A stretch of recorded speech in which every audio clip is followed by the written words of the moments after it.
before we talk, or as we talk about the different ages, it just came to me that maybe it would be a good idea just to kind of paint a picture back to the preparing young people for life, so that it sets the scene for what should these systems look like. So we spoke a little bit about the 18 to 24. What's the key dynamic? But if we go all the way back and we just start from the beginning, we all go through these psychological stages of development, and the reason they're stages is because for certain periods of time, the core need is quite common amongst most people, and there are patterns for at which ages it happens. Right? It's not an on-off switch, obviously. So when we say teenagers, it doesn't mean that on your 13th birthday you suddenly become interested in X, but the chances are, that peer pressure and wanting to be like peers is much stronger at age 13, 14 than it is at age 6 or 7. Right? Those are just empirical patterns, empirically observable patterns of humans. So what are those core dynamics? The very first one is, do I matter? So you're born, you are literally and physically fused. You're one with your mother. You are like, you have 5 fingers, and then there's an umbilical cord to another one. A child is a part of their mom's body. And whilst, yes, you physically separate, emotionally, both for the mom and child, they're still fused emotionally, and it takes a long time, and it's a very important, there's a reason why that's there. It's to be able to care for that baby and nurture them and sacrifice so much, of your own time and health and to care for this child. But one of the key dynamics going on in the first few years of life, roughly the first 3 years, is, do I matter? And so the more we can nurture a child with, yes, you matter, and you have an identity. And why do we say the terrible twos? Because children will say, they say no all the time. It's because they want to experience their ability to say, I want to choose my socks. So they're expressing their desire for freedom and autonomy in that way. And if we don't give them that space, then you get the terrible twos.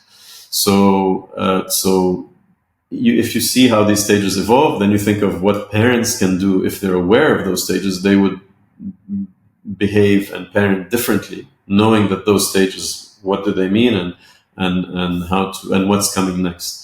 And then the same thing for schools. So those 3 things really need to run side by side. So it's, do I matter?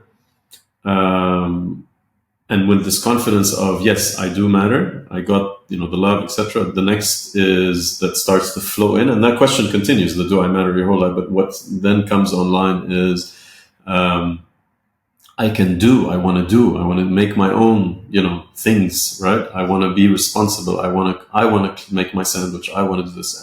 And to the extent that you're given those opportunities or not, things go well or don't.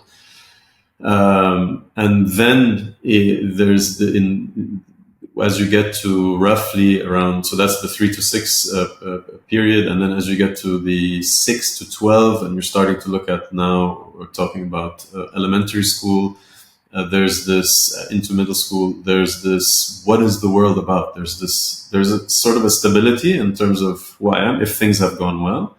And then there's this desire to get to know. And this is where the 20 questions go. Why? And I remember your sister once in the car, there's the sun or something, like, why is it gone? Well, because the earth, rotates to the other side of the sun. Why? Because, and at the 20th question, she just kind of like got satisfied, and moved on. And that was a challenge for me, because I wanted to stay with those 20 questions while I was driving.